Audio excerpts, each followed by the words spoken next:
The Taylor Bowl is over and so is the football season. One small request for T Swift. Please don't ever date a baseball player because I actually like that sport. The show starts now.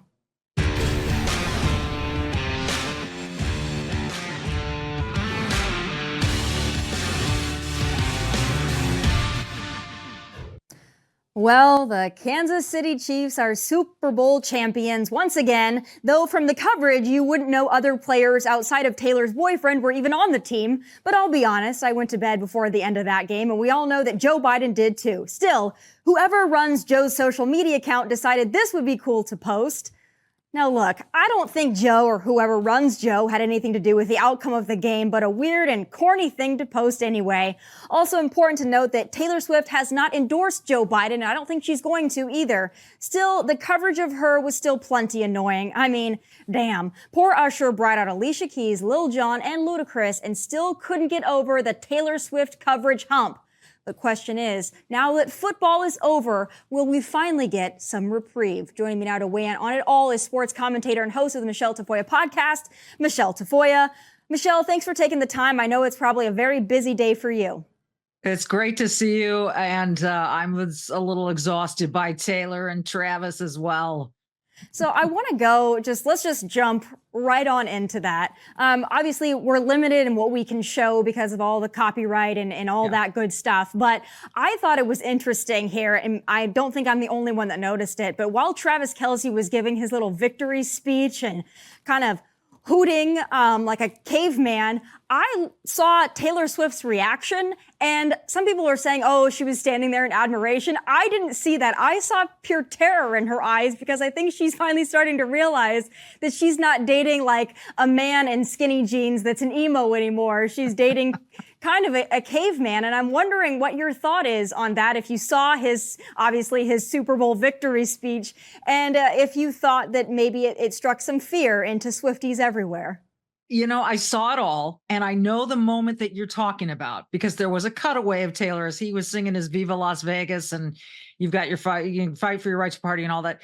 And there was a cutaway of Taylor where she kind of looked, she wasn't laughing, she wasn't smiling, she wasn't getting in on the act. However, afterward, he came down on the field level to see her, and the PDA was all there, and it was all hugs and kisses and wonderfulness. Now, so I don't know. I would think that she'd know by now what he's all about. And this is this is Kelce in his sort of rawest form. I've known the guy. I've covered him for so many years. He is very charismatic. He is fun. He knows how to capture a moment. He knows how to play to the crowd. So we'll see. Hey, she chugged a beer. So she's got a little cave woman in her as well. Okay, I want to discuss that. I'm glad that you brought that up. We do have the still images of that. So again, I'm not mad at her for chugging a beer. I think that's great. It did come off, again, a little corny to me because I just don't see that being like authentically Taylor Swift. I feel like she's trying to act like someone that she's not to fit into the environment, but it didn't seem convincing to me, and it's almost like she was trying to play it up. Did you think that was like a real raw Taylor Swift moment? The girl that, wears friendship bracelets and throws up heart symbols? No, I thought it was definitely she knew the camera was on her and she heard the Niners fans booing her and she wanted to do a little something. But as far as this authenticity, you remember when Liz Warren did her I'm going to have a beer with y'all. It kind of felt similar to that. Now, I don't know what Taylor does in her spare time or how much she drinks. And quite honestly, I don't care. But she had to know that at any moment she was up there, a camera or a phone camera or any kind of camera was on her the entire time. So I think she threw that in there as a little bit of a, kind of a middle finger to all the people who are haters. I'm not sure why that was the one, but I honestly, I don't care. There was another cutaway when they score. I can't remember what point it was in the game, but the person standing next to her, this tall blonde woman, you could read her lips perfectly when she said, "Shut the F up." It was like right there on camera for everyone to see. I thought that was rather amusing. But I think had Kansas City's offense been rolling earlier, we would have seen a lot more of Swift. But the fact of the matter was, the Niners were kind of dominating that first half. And so we didn't see quite as many cutaways. I'm glad we didn't see any during the halftime show. But you're right. Everyone's still talking about Travis and Taylor this morning and not Usher. I want to talk about that, obviously, the win. So there's been a lot of folks pre-Super Bowl that said this thing must be rigged because Kelsey's the Pfizer guy and Taylor at one point endorsed Joe Biden ahead of 2020. So Joe Biden himself, as I mentioned earlier, kind of maybe poking fun at it, that they fixed the game because these two are liberal warriors or something. Now, I think that that's quite ridiculous, but I want you to weigh in for those out there that are saying, oh, this must be fixed, this must be rigged. You know football. Is it possible? I'm sure it is. How difficult would it be to rig a Super Bowl? It would be next to impossible, and it would do so much damage to the league if anything ever came out. I mean, I remember I covered the Super Bowl that followed the Inflategate season, Deflategate. I'm so affected by inflation that I said inflate. The Deflategate, Tom Brady whole fiasco in New England, and that single, accusation of Tom Brady deflating footballs garnered so much attention and so much scrutiny. Can you imagine if an entire league rigged it? I think it's impossible. I think it's a ludicrous accusation. People are really kind of odd right now about their opinions of who's where and what. Travis Kelce does the Pfizer commercial, so everyone's pissed off about that. And then he's with Taylor. She had the Joe Biden cookies in 2020. I agree with you. I don't think she's going to endorse him. I think that would be a bad move on so many levels. Just with the way he's appearing right now. So to stand behind him and all of the problems that he's foisted onto our nation, I think it would be a really bad look for her. You know, Bill Maher actually said something leading into the weekend that maybe the mega crowd should not be so hard on Taylor Swift because she transcends political parties. And he's not wrong. I believe we have the clip of that. I want you to take a listen and give your thoughts. The big Valentine story is Taylor Swift at the Super Bowl. And Bob, you've covered many Super Bowls. I have. I have hesitated to cover Taylor Swift like it's a national news story, but I swear to God, after all my years of experience doing this, this is a national news story in the sense that this is a person who could literally swing the election. I don't know what that says about this country, but I would just say to the MAGA people, you should be very careful attacking her because this is someone who transcends parties. He's not wrong, Michele. I mean, I think Taylor Swift coverage is annoying, but it's not because she's a Biden supporter or was a Biden supporter. It's just because it's annoying. But I do think that kind of the mega outrage directed at her just because she might be liberal, I think that's probably a little counterproductive. I agree. I think it's pretty stupid, quite frankly. I mean, she does have a massive following that transcends all of this stuff. So if you want to make Taylor Swift fans upset, criticize her at your peril. I mean, it's a way to sort of take digs and take shots at the other side that you're right, is totally counterproductive. So I think they got to tread lightly on this one. And same with Travis Kelce. I mean, it was interesting, Trump's little remarks about her and him. And he said, and I like Travis, even though he might be a liberal, whatever. I think there's so much of a middle ground in this country that is so overlooked and ignored. And I think probably the vast majority of Swifties fall into that middle ground of America, not super liberal, not super conservative, but right in the middle. And so to opine on her one way or the other, I guess unless you're just fawning over her, is not a smart political move. Yeah, Trump on Truth Social talking about how, maybe she should be more loyal to him because he passed this Music Modernization Act that actually helped her out. And yeah, it's leave it to Donald Trump to always have something interesting to say. He's not wrong. I'm not sure how much that's going to sway Taylor Swift. I have a feeling she's going to stay out of it. I don't think that she's going to endorse Biden, but I certainly don't see her endorsing Donald Trump anytime soon. But very interesting that he jumped in there. I want to get now to some of the commercials. There is a couple that were religious in nature, but I want to start with Bud Light. So Bud Light needed to do something. Because of what they did last year at March Madness with Dylan Mulvaney. So they brought out Peyton Manning, Post Malone, tried to make it cool again to drink Bud Yeah. Light or masculine again to drink Bud Light. Do you think that they reached their target with that? I think that they are making a really good start, and with Dana White and UFC, I think you've got even now Donald Trump saying, "Hey, give him another chance." So I think they are digging their way out of this hole as effectively as one can at this point.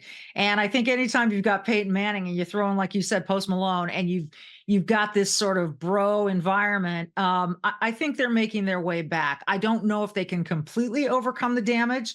I think it was the Mick Ultra Light with Lionel Messi, I thought was radically beautiful and fun. And so, you've got your competition, but they took the right tone. And then the Clydesdale ad later on in the game was also back to what they always have been.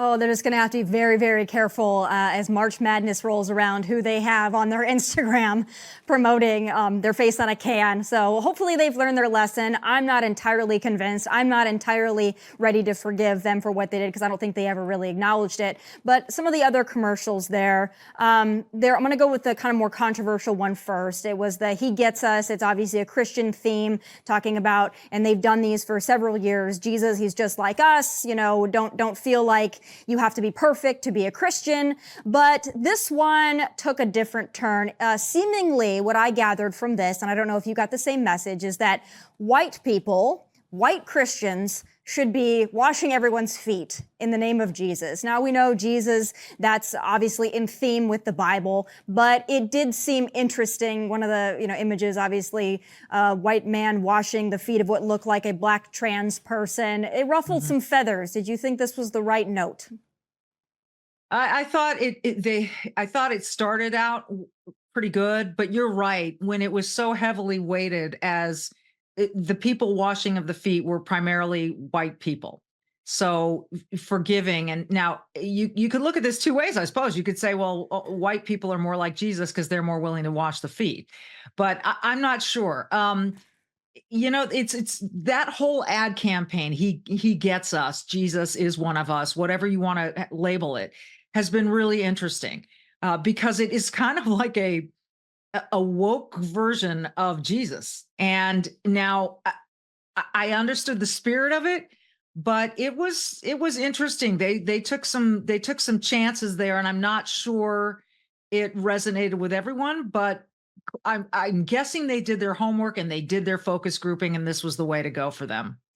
Yeah, woke Jesus. That's probably the last thing we need to go woke, but I wouldn't be surprised. There was another one, obviously the stand up to Jewish hate and end Jewish hate, which I thought was a beautiful commercial, a beautiful message, very much needed right now. Last thing I want to talk about, going back to Travis Kelce again, because I got to get your reaction. A lot of people really upset at the way he kind of angrily bombarded his 65-year-old coach. Some people saying that was too aggressive. What are your thoughts on this? Is this normal gameplay? Is this normal passion? Or do you think he went a little far? Well, this was a little bit surprising. This guy wanted to win this game so bad, and I still am not taking back my prediction that he's going to retire. I know he said, I'll see you next year. We've got a lot more to do, yada, yada. But he's got some opportunities ahead of him in broadcasting and the like that are a whole lot easier on his body and his potential for concussions and the like. This moment it surprised me because Andy Reid, who I consider a friend, by the way, in full transparency, really, it wasn't just a bump. He really shoved him. I mean, Andy kind of stumbled. And so I thought that was a little wild. And Travis was clearly saying, keep me in the game, leave me in there. And those mistakes won't happen when I'm not, when you take me out, those mistakes happen. Keep me in the damn game. That kind of thing is pretty normal. But that bit of physicality was a little surprising to me. You see it a lot, not a lot, but you see it enough so that it doesn't completely shock you when it happens. But it was notable. I think it was definitely notable. And I don't know if Andy's been asked about it yet, and I'd be curious to hear what he thought about it. But it may have been just a shade too much. Yeah, I thought it was a little much. It also seemed, and I'm sure he would be this way, whether his girlfriend was in the sweeter, not, but it was almost like, at least from my perspective, it was like, I have to win this thing, because if I don't, then I'm going to look like even more of a beta to my billionaire girlfriend than I already do. But God, the Taylor Bowl is over. Football is over. I know you're obviously a football fan. I am a baseball fan, so I couldn't be happier that this season is over. Spring is coming. Spring training is around the corner, and hopefully Taylor Swift and Travis Kelce will go to Disneyland or Pfizerland or whatever, and we can get a little reprieve from them. I know you've got a busy day. Thank you for taking the time, and I always appreciate having you. Always good to see you, Tomi. Thank you. Thanks so much. All right, my next guest has torn up the music scene, disrupted the narrative, and ticked off the culture wardens who really don't want his message out there for the masses. His recent song featuring Ben Shapiro has dominated the charts, not only because the song is good, but the message is even better. Joining me now is rapper and songwriter Tom MacDonald. Tom, I'm so excited to be able to talk to you. You're really tearing up the music scene. You've been doing this obviously for a while, but this latest song and the collaboration, the message that you sent, you got to tell me what it's been like these last few weeks, just to see the reaction, to see the outrage in parts of the music community to what you've been able to do. Yeah, it's been a wild ride for sure. If it wasn't for people like yourselves, we'd pretty much be getting all bad press. I think we got dragged by TMZ and dragged by Forbes and dragged by Billboard. And I mean, you know, it's been a wild ride, and like I take everything in stride. And honestly, I think it's hilarious. That's got to feel kind of good, though, when all these outlets are so upset at what you've done, because if you weren't moving the needle, they wouldn't care to trash you. They wouldn't care to come after you. It's got to be because of the impact that you've been able to have. And was that maybe part of the whole concept behind this, is to maybe rub some people the wrong way, to ruffle feathers, to ignite some controversy? Was that in part of the calculus for this? Yeah, absolutely. I mean, that was sort of the point. So I think when people ended up being so upset and bothered and triggered by it, I mean, that was the objective. Like, the music industry has been treating not only myself, but other artists as lesser than for years and years and years, taking advantage of dreamers and pushing the sort of mainstream, overproduced, wrapped in plastic, mass manufactured garbage for so long. We had an opportunity to sort of get a little bit of revenge on the industry and on the sort of performative wokeness, woke washed, you know, pop culture that's prevalent in today. So that was sort of the point, was just like, hey, let's put our middle fingers in their faces and let's do something so big and so wild that they have no choice but to acknowledge it. Were you surprised at the skill level of Ben Shapiro? Was that something that took you by surprise, or did you know that maybe he had that in him at some place in his core?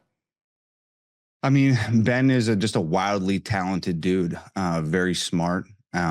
So, you know, if anybody could do it, it would be somebody like a Ben Shapiro. So, I mean, to be completely honest, I was prepared for the worst. I sent them the beat and was sort of waiting on pins and needles. I was worried what we were going to get back, if it was going to be even something that was releasable.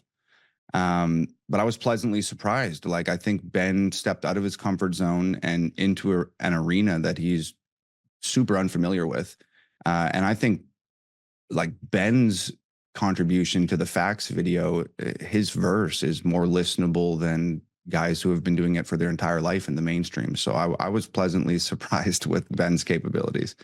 Let's talk about the mainstream, because, you know, I've seen countless people in the industry. I think most recently I was on with Piers Morgan Uncensored, and I heard several voices talking about how, you know, you're not really a part of the genre, and you can't really be part of the genre, and white people really can't be part of the genre.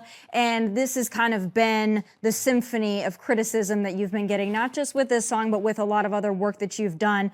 So how do you respond to that? And what do you think the future is of the rap hip hop genre in and of itself with the way it's going now? Well, I think everything eventually, whether it's rap or country or rock, everything is just becoming pop at this point. Pop music is sort of just devouring everything. It's like this black hole that just takes all of these different genres and sucks them inside it and then spits out sort of a pop version of what it used to be. So, you know, I think that, and there's so many people, genre clashes, and people that make multiple genres of music these days, that I think that it's all just going to become one amalgamation of everything eventually. But as for, people saying that I'm not part of hip hop and I'm not, but I mean, fine. I never wanted to be. I'm not knocking on the door asking you to let me in. I built my own house across the street, and I'm screaming out the windows and standing in the front yard, and there's nothing you can do about it. It's my house. It's my property. So that's kind of like where I'm at. Is I've never wanted to be part of anything. If I would be flattered if somebody accepted me into it and said, "Oh, this guy is a prominent figure in hip hop," but that's never been my goal. My goal has just been to, scream my truth at the top of my lungs and speak for people that don't have a voice themselves. And I hope my message resonates with the other people who feel like they've been neglected and not allowed in the cool club. Do you think that there's something inherently wrong with the message and the theme of most hip hop, most rap songs, especially in the last probably 5 to 10 years? Is there something that to its core you think is problematic? Or do you think that people need to stop blaming culture and stop blaming music for societal ills? Because there's kind of two schools of thought there and maybe somewhere in the middle, but curious to know your take if you were to give a diagnosis of, this kind of entire genre as it sits today. Sure. I don't think it's a problem genre wide. I think that there's a lot of different sects inside of hip hop, and a lot of people that make different types of music. There's conscious hip hop and gangster rap and all types of different stuff. But I think that the stuff that's in the mainstream is the most problematic. We know who the target demographic is, and it's 16 to 35-year-old American youth. We know who's digesting the messages, and when the messages are primarily guns and drugs and the glorification of violence and romanticizing of drug abuse and party culture and all this stuff, it's the target demographic is young and impressionable, and we're pumping them full of content that will erode their moral standard. I think there's a problem with that, and it's not everywhere, but that tends to be sort of the prevalent theme in the mainstream music, which is why I've tried to kind of do the opposite of that. I was an impressionable youth at one time, and I was somebody that listened to that same music that I've been critical of, and that led me down a path where I valued material belongings and brand name clothes and fancy cars and stuff over everything in my life. And it led me to partying all the time and becoming an alcoholic and having a mental breakdown. And I'm not going to totally blame hip hop, but it was a big part of it. These were people that I looked up to, that I wanted to be like. So I lived like them, and it was super destructive to me. Right. So yeah, I think it's definitely part of it. And that's a big reason why, I don't want to make music that's going to have kids end up in the same place I ended up because of the stuff I was listening to. I want to empower people, inform people, and sort of do the opposite of what it seems like the mainstream is trying to do. I want to get your take on a couple of people, just because yesterday was obviously the Super Bowl and it's rich with culture. It was obviously unavoidable to see Taylor Swift. Talk about that in a moment. But obviously going pretty viral right now on social media is Ice Spice throwing up what looks like demonic symbols, wearing an upside down cross. It looked pretty purposeful. I know that there are a lot of people that read into conspiracy theories, and I don't really like to get into that too much, but it almost seemed overt to the point where it was unmistakable what she was doing. And, her music and her videos and, the way she carries herself is, it's a little different anyway, but I'm sure you've seen it. What's your take on that? And do you think that has become almost acceptable, or is that counterculture, or what is that to, kind of openly praise the devil if that is indeed what she was doing?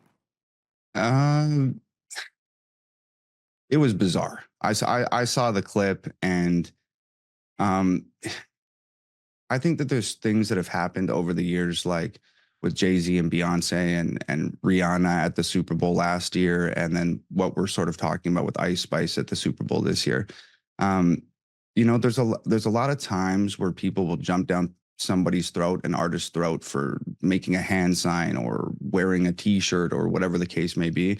And I think sometimes it's totally blown out of proportion, and the person who's actually engaging in this situation has no idea what they're doing. But there are specific instances where that make me like raise my eyebrows, and I'm like, whoa, that's like super flagrant. Like I don't know how you would interpret this clip of Ice Spice. I don't know how you would interpret it as anything else. Like, it's bizarre. Like I saw it sort of as it just initially started going viral on social media, and I saw it on my phone last night laying in bed, and I showed my girlfriend. I was like, yo, like, this is crazy. Like, what do you think about this? So to me, like, I don't want to get too deep into the conspiracy theories either, but I do believe that there is some sort of satanic undertone presence, something weird going on in the music and in Hollywood. But especially in the music industry, I've seen enough of it over the years that, yeah, I saw the Ice Spice thing and I was like, yo, like, there's something going on there. Right. Well, and also, I was disappointed to see that next to Taylor Swift, because regardless if you like Taylor Swift or not, when you listen to her music and you look at her discography, I mean, her work is pretty PG. She's a pretty good role model as far as that goes. I know some people don't like her, but when you look at her and look at the way that she leads her life, it is admirable compared to a lot of others in the industry. I mean, she's kept it pretty clean. So to invite that into the suite and have somebody wearing an upside down cross, that disappointed me, because she is somebody who you'd think would keep better friends and wouldn't bring that kind of trash into her space. So that also disappointed me a little bit. But, going back to just what you're doing and what you're going to do next to keep impacting this industry, the genre, what is next for you, and what message do you hope to send with your next song that's going to, I'm sure, do unbelievably well? Well, I'm just going to keep, this is a very personal journey for me. There's a lot of people that have been sort of engaged in this culture war by proxy, because they have, certain beliefs or certain things going on in their life that makes them identify with this whole thing. And for me, it's been very personal. I've had very negative experiences with the music industry over the years. Just as an artist, my interaction with that whole business has been largely negative. And I just take everything day to day. So I'm just going to continue walking down this road. And, at this point, there's millions of people that are walking behind me, which I never expected in a billion years. But it's happened, and I'm very grateful for it. And I think that a lot of those millions of people that are walking behind me feel like they don't have a voice and they don't have a platform. Even if they did have a voice, that nobody would listen to it. So I just want to continue speaking for the people that see the world the way that I do. And I want to keep speaking for the people that feel like that they never get heard. So that's where I'm going to keep going with this thing. Yeah, the forgotten Americans, forgotten people, and you're bringing a voice to that, symbolically and quite literally. So we thank you for taking the time. Congratulations on all the success, obviously very well deserved, and keep doing what you're doing, because you're inspiring a lot of people with your message and with your success. So thank you for taking the time, and God bless you on your journey. Hey, I appreciate you having me. Thank you very much. Thank you. All right, folks. Meta will no longer recommend political content on Instagram and Twitter knockoff threads. Something tells me this means what it always means. Conservative political content will be moderated, but the Rainbow Mafia, pro-abortion, tree-hugging, BLM activist crap will still be front and center. It's time for final thoughts.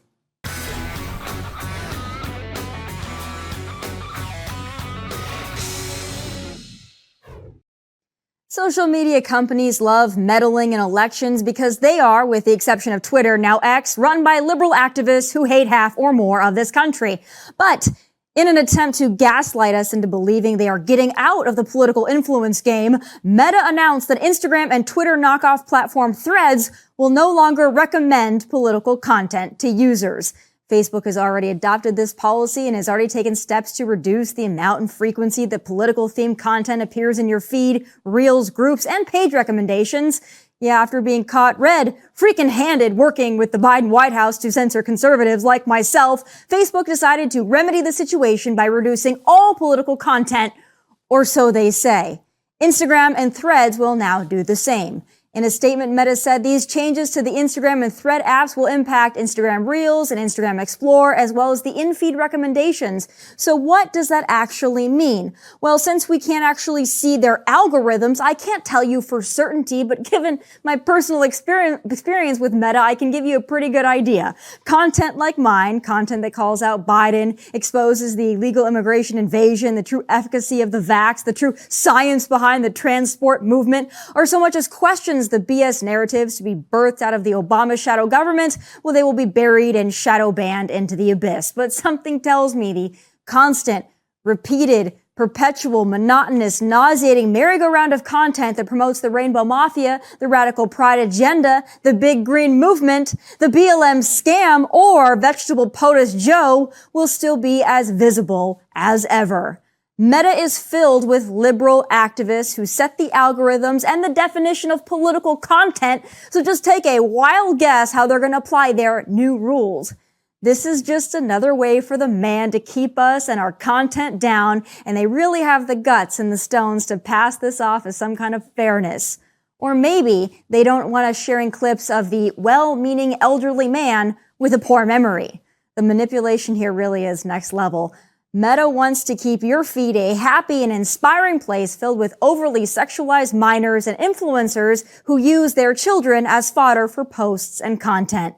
Ignorance, of course, is not only bliss, but helpful to the Democrats who need your mail-in vote come November. So congratulations to Zuckerberg. He's really saving the world here. Those are my final thoughts from Nashville. God bless and take care.